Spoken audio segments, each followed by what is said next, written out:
Plus रहेगा, ठीक है, उसमें बुलेट पॉइंट्स पॉइंटर्स ये सभी रहते हैं मोस्टली, इस पे मार्क्स मिलता है, ठीक है। सो हम लोगों को यही था कि जल्दी करेंगे सो दैट जब हमारे बैच का ड्यू होगा सेकंड ग्रुप फिर से बैठ जाएंगे।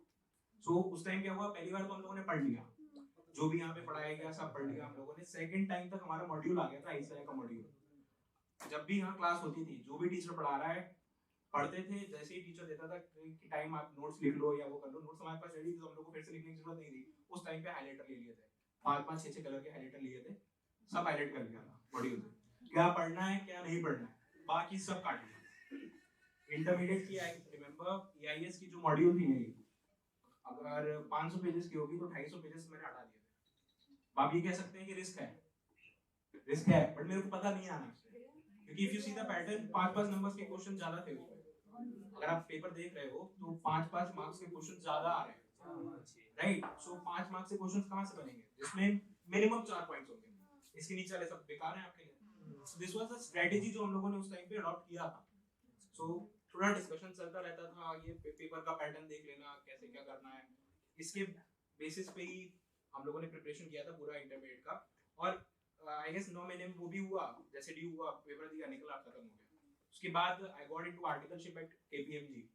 सो अभी आर्टिकलशिप मेरी KPMG चल रही है गुड़गांव, और फिर वहीं से लॉकडाउन हो गया, वो सब थोड़ा सा दिक्कत हुआ था, because when you start articleship आपको पता नहीं होता कैसे क्या करना हो, फिजिकली हो तो चलो साथ साथ हो जाता है, बट नहीं है, फिजिकली वर्चुअली हो रहा है, तो छोटी छोटी चीजों पे कॉल, तो उसकी वजह से थोड़ा सा डिस्ट्रप्शन हुआ था पढ़ाई में, पढ़ाई थोड़ा लेट भी स्टार्ट हुआ था, बट होपफुली कंप्लीट हो गया था। इफ यू से कि इंटर के बाद final is very very last, हो सकता है कि यहाँ पे जो आपके 4 पेपर 3 पेपर का सिलेबस हो, वहाँ पे अकेला आपको FR मिल जाए, तो FR कितना बड़ा है। ये जो जो भी प्रैक्टिकल पेपर है, ऐसे वैसे वे की है का प्रैक्टिस, जितना प्रैक्टिस करोगे उतना आप रिफाइन होते चले जाओगे, और उतना ही आपका टिप्स पे आने लग जाएंगे। FR जैसा सब्जेक्ट अगर आप देखोगे पूरा पेपर मॉड्यूल से आता है, बाहर से आया तो 10 मार्क्स, हार्डली 10 मार्क्स, 120 में से 10 मार्क्स 15 मार्क्स डजंट मैटर, 100 तो है ना आपके पास, हां, तो you can do it. FR का पेपर ऐसा भी नहीं है कि हो नहीं पाए। अगर कोई एक ग्रुप देता है फाइनल का, कोई खराबी नहीं है कि एक देना है या बहुत ही देना है, बहुत में ऑफ कोर्स एडवांटेजेस है, सेट ऑफ मिल जाता है 400 का, सब ठीक है, बट अगर इफ यू थिंक कि आपसे नहीं होना है तो बोथ ग्रुप के लिए फाइनल तो कभी मत अपेयर करिएगा। अगर श्योर है कि हाँ मैं कर ले जाऊंगा, तभी फाइनल के बोथ ग्रुप करिएगा, सो दैट एक तो निकले at least, because you need to manage your articleship. अब हो सकता है कि किसी की आर्टिकलशिप उसके रिलेटिव क्या हो तो उसकी इजी हो, राइट, हो सकता है उसको इतना टाइम ना देना पड़े, सीख रहा है कि पढ़ना हो। अब जो आप लोगों का था थोड़ा टफ था, और इनका सिलेबस थोड़ा चेंज हो रहा है। ये तो 6 है, और एक और बात होने वाली, इनको आर्टिकलशिप खत्म होने के 6 महीने बाद या 7-8 महीने बाद ही था, तो अब तो इनको बहुत मतलब करना नहीं, बट सिलेबस का फिर वही है, अभी आपको पता नहीं ना आपका कब अपीयर है, ठीक है, अभी तो आपके पास बहुत टाइम है, बहुत चीजें क्लियर हो जाएंगी। तो फिर तो आपको बोथ ग्रुप ही आई गेस टारगेट करना चाहिए। बोथ ग्रुप में if you perform well, I guess 530 marks तक रैंक आ जाता है। सो ये मैं 8 पेपर में से बता दूंगा, आई डोंट नो कि 6 में से कैसा रहेगा, थोड़ा सा हां लगभग 250 नंबर है, समझ लो 250 नंबर के नीचे रहेगा, आ जाना चाहिए आपका। सो अकॉर्डिंगली आप प्रिपेयर कर सकते हो, बट ये चीज ध्यान रखना कि इसमें अगर अटकोगे सीए फाइनल में तो बहुत दिक्कत होगा, कहीं भी। हाँ नहीं, इंटर में भी अटके हो, मेरे साथ बहुत मेरे फ्रेंड हैं जो उस टाइम पे इंटरमीडिएट का पेपर दिए थे, अभी भी इंटरमीडिएट का पेपर दे रहे हैं। सो इसलिए थोड़ा सा अगर आप सीए जैसा कोर्स कर रहे हैं तो अपना 100% देके चलिए। आई डोंट नो कि आप लोग कितने लोग यहीं से हो दिल्ली प्रॉपर या फिर बाहर से हो, आई गेस बाहर से ज्यादा होंगे। सो थोड़ा सा आपको कन्वेंस का क्या, ट्रैवल का क्या टाइम रहता है, खाना पीना मैनेज करना, कोई पीजी में रहता है या फ्लैट में रहता है, तो आपको सब कुछ एकदम बढ़िया से करना होगा। टाइम टेबल बहुत जरूरी है, स्पेशली जो आपका रिवीजन का टाइम होता है, लाइक अगर 6 महीने में सिलेबस हो रहा है तो अगले 3 महीने जो आपके बहुत ही ज्यादा बहुत लास्ट के 3 महीने जैसे फरवरी मार्च अप्रैल बच्चों का आ रहा है, उसमें बच्चे कैसे थोड़ा सा कंसंट्रेट करें। क्लास खत्म होने के बाद एक ये बात होती है कि मोटिवेट करने वाला कोई नहीं होता, घर पे बैठे हैं, और घर पे दोनों बातें होती है, या तो खूब समय दे देते हैं या बिल्कुल बर्बाद हो जाते हैं, सही बात है कि नहीं। तो वो 3 महीने का कैसे मोटिवेशन हासिल करा आपने, भाई कहीं ने पढ़ा होगा तभी इंटर फाइनल आपने एक बार तो किया है। तो लास्ट के 3 महीने जब टीचर नहीं होता साथ में, वो मुझे लगता है कि थोड़ा सा बताइए बच्चों को। तो सबसे पहला तो रहेगा कि भाई जैसे यहाँ पे कोचिंग खत्म हो, जहाँ भी आप पढ़ने बैठते हो, मम्मी पापा की फोटो लगा लेना सामने। क्यों आए हो आप, समझ जाओगे। इसलिए आया हूँ भाई, मैं पैसे बर्बाद करने नहीं आया यहाँ पे। अगर बहुत ऐसा है तो भाई हो सकता है आपके पापा के एफर्ट्स रहे हो या पहले से ही हो, बुरा नहीं है, होते हैं कुछ लोग ऐसे, बुरा वो भी नहीं होता। बट अगर आप ऐसे हो, मिडिल क्लास से हो, लोअर मिडिल क्लास से हो, यूजुअली वही बच्चे आते हैं सीए करने, नहीं तो आप हायर ही ना कर लोगे। अगर आप रिच फैमिली से हो, क्यों करोगे? बढ़िया सा कॉलेज वॉलेज करो, मजे करो डीयू में जाके, और रहता है। बट सबका लाइफ एक जैसा नहीं है, राइट? मेरे को भी मिला था उस टाइम पे द हिंदू, नहीं लिया मैंने, क्योंकि यहाँ से कॉलेज कैसे जाएंगे डेली, रेगुलर कैसे करेंगे, रेगुलर नहीं रहेंगे, तो मैंने नहीं लिया था, इसीलिए छोड़ दिया, ड्रॉप कर दिया। वो भी एक सैक्रिफाइस है, राइट? तो अगर आप देख रहे होगे कि 12th क्लास जो आपके साथ पास हुए हैं, वो हो सकता है कि आपको लगता हो बहुत बढ़िया लाइफ रह रहे हो, जी रहे हो। मेरे से पूछो, आज मैं 22 इयर्स का हूँ, क्वालिफाइड हूँ, कुछ नहीं है उनके पास अभी। They are not even sure कि करना क्या है उनको। हाँ, but they are not sure कि अभी क्या करना है, कुछ अभी अब जा रहे हैं एमबीए के लिए, सो कैट की preparation and all. So I am just saying कि सबसे पहला ऑब्जेक्टिव याद रखना उस टाइम पे क्यों आए थे यहाँ। एक मिनट, मुझे याद है, देखिए वो तो बाद में करेंगे, आप दोनों लोग जॉब नहीं करेंगे, आईएएस के लिए जाइए, एकदम माँ बाप को बोलिए कि एक साल और सपोर्ट करें, वरना खास तौर पे तुम घर में वो सीए हैं, ठीक है क्या? हाँ प्रियांश, उन सीए के लिए एक आईएएस चाहिए, तभी तो काम आएगा।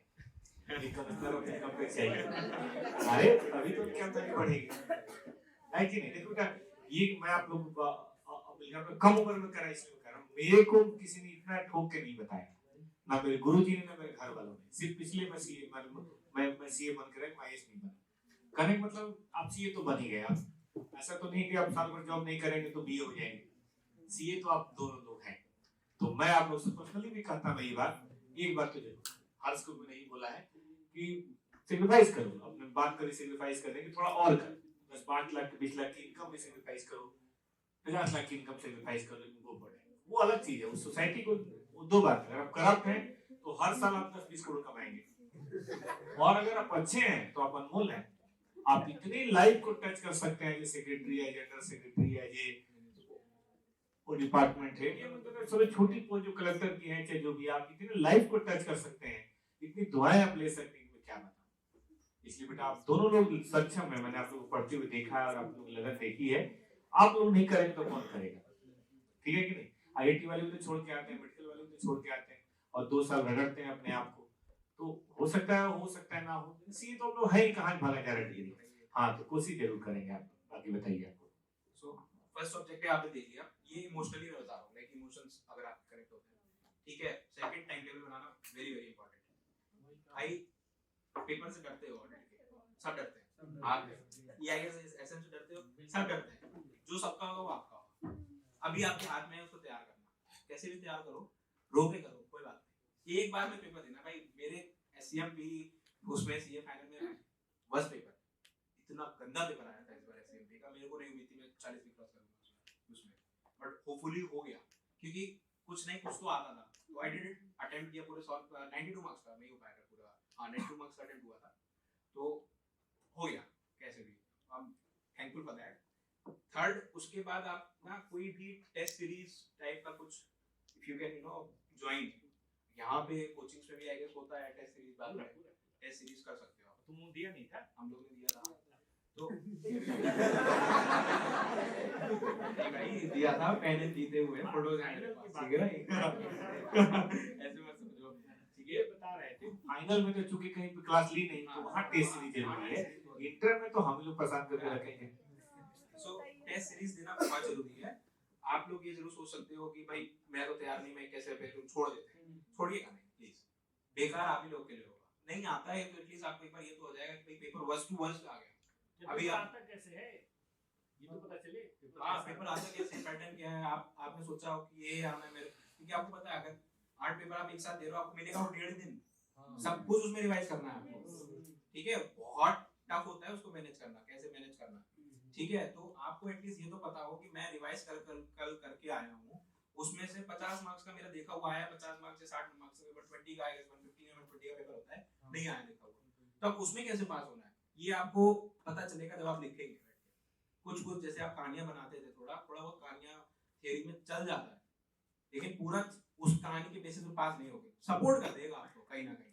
जहां आपको 0 मिल रहा है 10 में से 2 नंबर दे देगा भाई, 2 नंबर की अहमियत उससे पूछो जिसके 38 आए।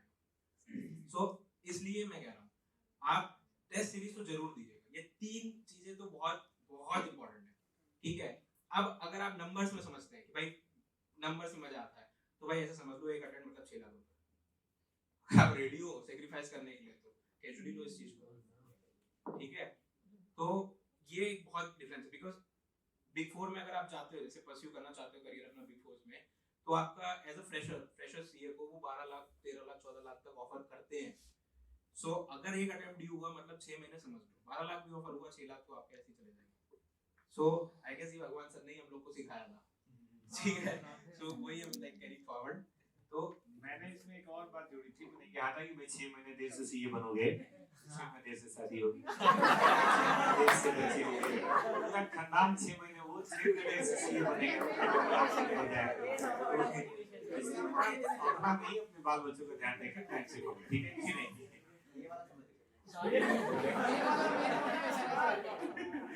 तो जैसे भी आपको रिलेट हो भाई, आपको ऑब्जेक्टिव अचीव करना है, सीए बनना है, जैसे भी आपको रिलेट होगा आप वैसे परस्यू करो।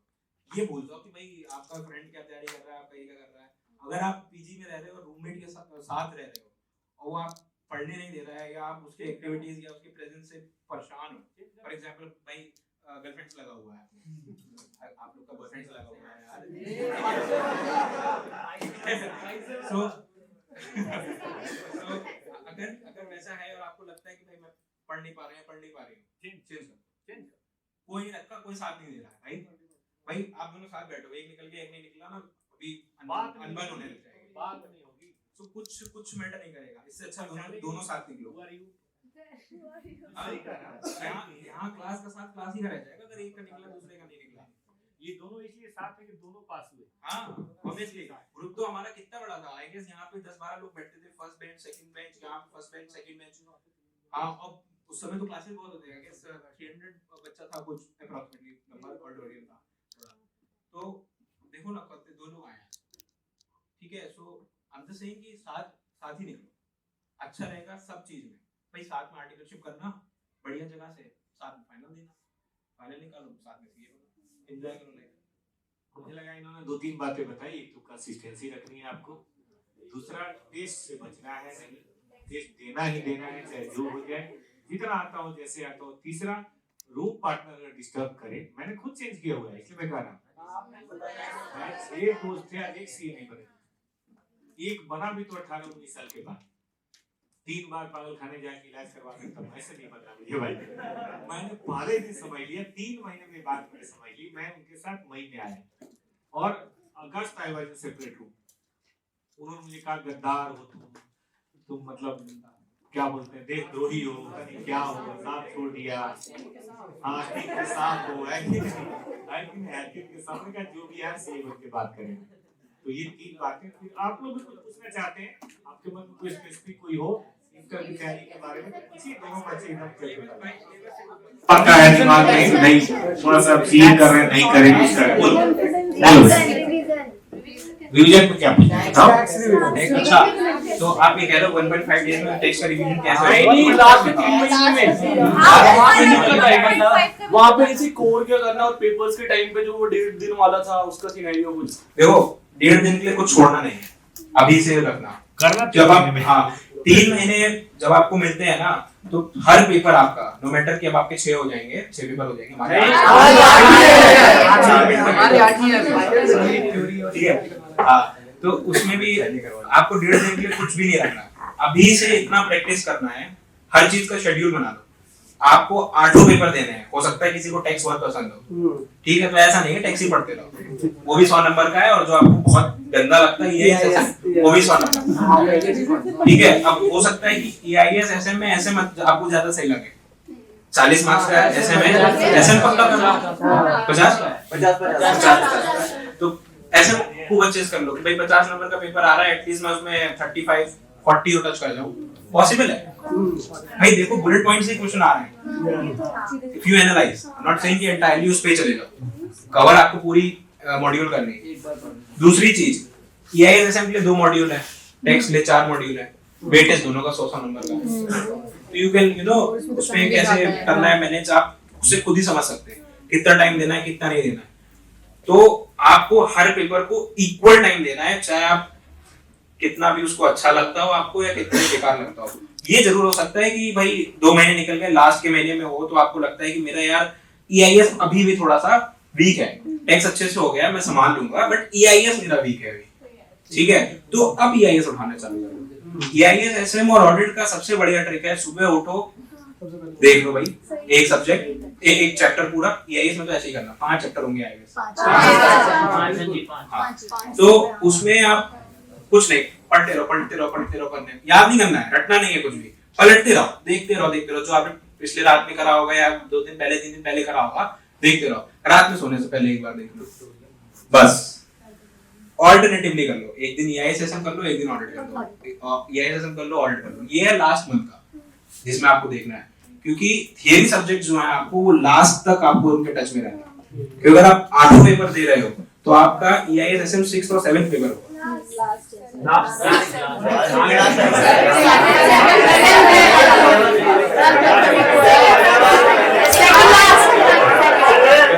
6 और 7 पेपर है तो इसलिए उसको आपको ना टच में रहना है, बिकॉज़ जब आपका अकाउंट्स का पेपर जब आप अकाउंट्स का पेपर स्टार्ट करोगे ना, जब पेपर आने वाले हैं और अकाउंट्स जब आपने स्टार्ट करी है, वहां से लेके ईआईएस एसएम और ऑडिट तक जाते जाते काफी आपका टच उससे चला गया और आप ऑलरेडी 5 पेपर पढ़ चुके होंगे, जिसमें भी आपने वही 1.5 बेसिस लॉक किया होगा, राइट। सो उस वजह से आपको ईआईएस एसएम और ऑडिट जो आप सबसे ज्यादा जिसमें बच्चे फेल होते हैं उनसे टच में रहना है, मतलब पूरा किताब को मार्क करें या नोट्स बनाएं, क्या करें जैसे आपको कंफर्टेबल हो। मेरा तो था सिर्फ आईसीआई मॉड्यूल कुछ नहीं छुएंगे, ठीक है, मतलब आप नोट्स बनाएंगे नहीं सिर्फ सेव हाईलाइट, आप डिपेंड करता है, अगर आपको लिख के याद होता है तो आप नोट्स बना लो, ठीक है, और अगर आपको वैसे याद हो जाता है टाइम दे सकते हैं, नोट में नोट बना था, मैं नोट देके टाइम दे पाता था, हाईलाइट करने में हाईलाइट करे आगे बढ़ तो मैं टाइम नहीं दे पाता था। इट डिपेंड्स, मेरा तो किसी में भी नोट्स नहीं था, सिर्फ और सिर्फ हाईलाइट था, ठीक है। सो इट डिपेंड्स जैसा आपको रहता है। आपने अभी तक भाई 12th पढ़ा है, आपने 12th भाई हर महीने पेपर होते थे, वो करके आए हो आप, ये क्या है आपके लिए। तो अगर आप कैजुअली ले लेते हो या एकदम लूज हो जाते हो तो फिर बात अलग है। 12th में आप कर चुके हो, इससे ज्यादा आप पढ़े हो, 8 पेपर पढ़ रहे हो सिर्फ, वहां तो क्या क्या होता था, मॉरल साइंस पढ़ाई जाती थी भाई, जीके पढ़ाई जाती थी, ठीक है, और जीके भी आप रेडी रहे होते थे, क्या काम आता है वो होम साइंस भाई, कौन सी ईयर में कौन पढ़ा क्या करना है इस टीम में, ठीक है। वो आईएएस करूंगा तब मैं नहीं बोलूंगा ये बात आपके लिए रेलेवेंट नहीं है, ठीक है।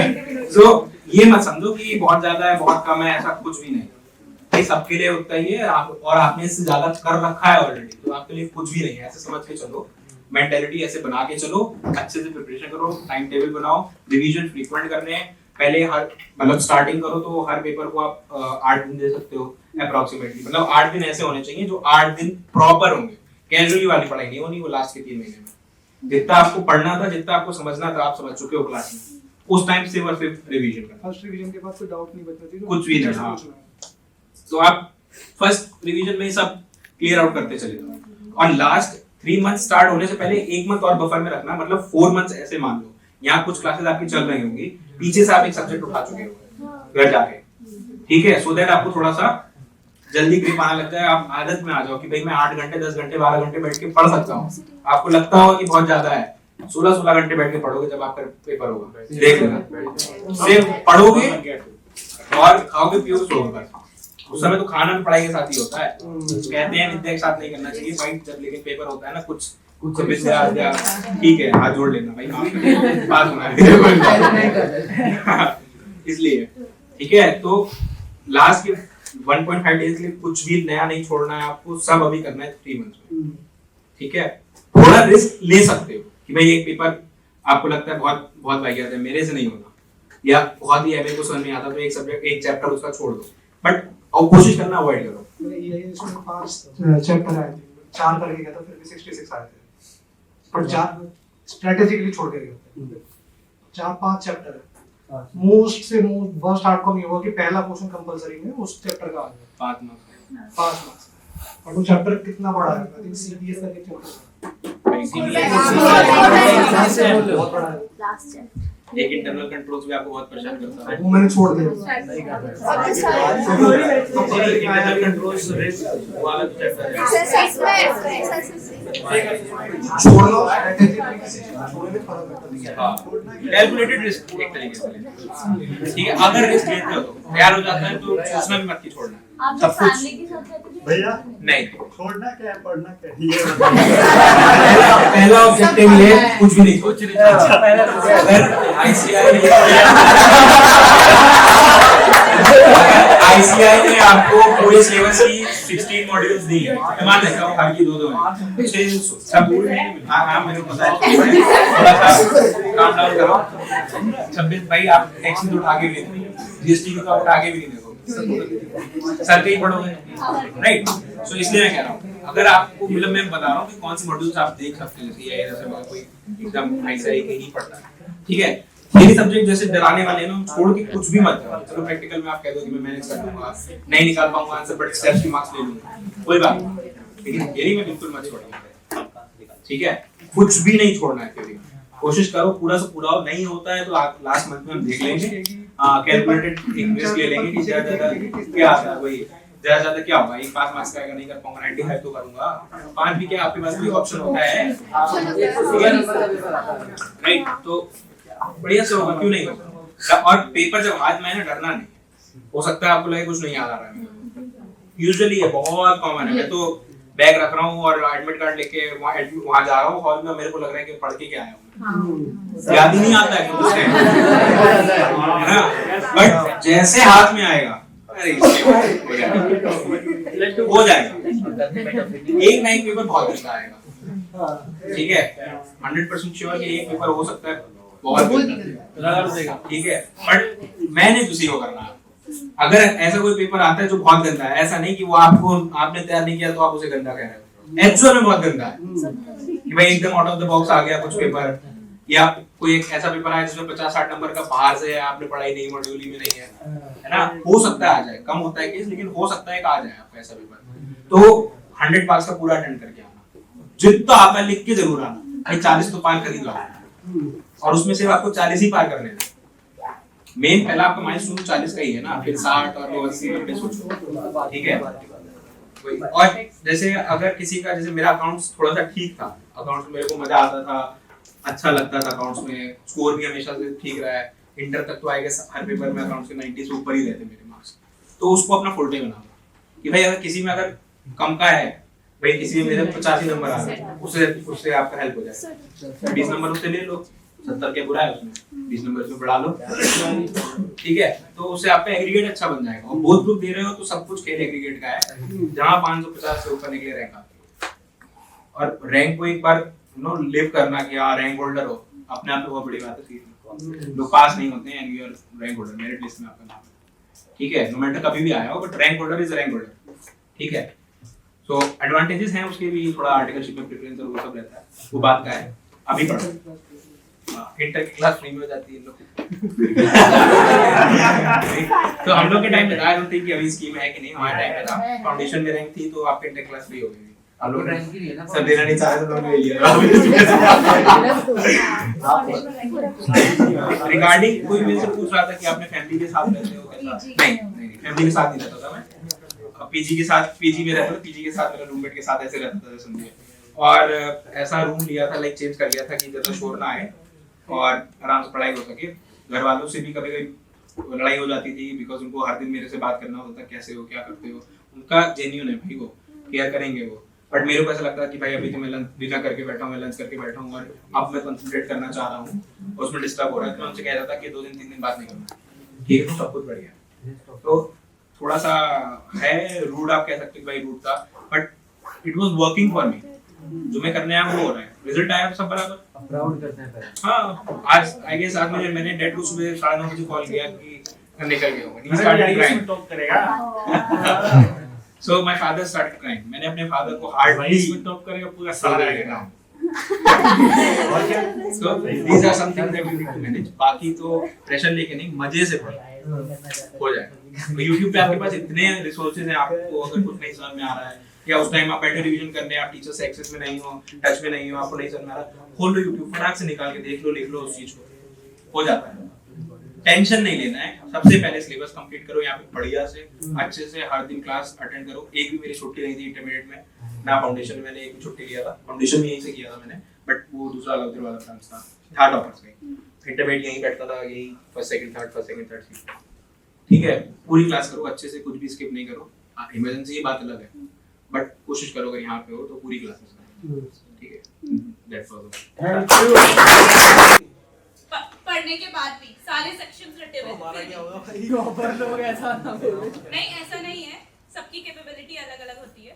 तो फिर सर की बात याद आई कि कुछ भी हो बस पूरा अटेम्प्ट करके आना है, बस वही करा, जो मन आ रहा था वो लिखे जा रही थी, पूरा अटेम्प्ट। और जब मैं वहां से निकल रही थी तभी मुझे लग रहा था पता नहीं क्या होगा। ठीक था, हो गया। राइटिंग स्किल्स, राइटिंग प्रैक्टिस आप लोगों को करनी चाहिए। वैसे राजीव सर बहुत अच्छा पढ़ाते हैं और सेक्शन के सर बैठा देते हैं। This is not joke, I am not joking, मैं लिटरली बता रही हूँ। मुझे क्लास में सारे सेक्शंस याद थे, मेरा नाम डिक्शनरी था, मुझे सारे सेक्शंस याद थे, क्योंकि तुम कभी भी कहीं से भी पूछो तो मुझे सारे सेक्शंस याद होते थे, और वो भी राजीव सर की वजह से। सर ने इतने अच्छे से याद कराया था, मुझे लॉ के सारे सेक्शंस याद थे। और सेक्शन कोट करना लॉ में बहुत इंपॉर्टेंट है, वो आपके मार्क्स को बढ़ा भी सकता है और कम तो कर ही नहीं सकता है। तो सेक्शंस याद कर लो, और लॉ में सिर्फ समझना है, लॉ में आप सारी बातें समझ लो, लिखा आप अपने तरीके से सकते हो। और राइटिंग प्रैक्टिस,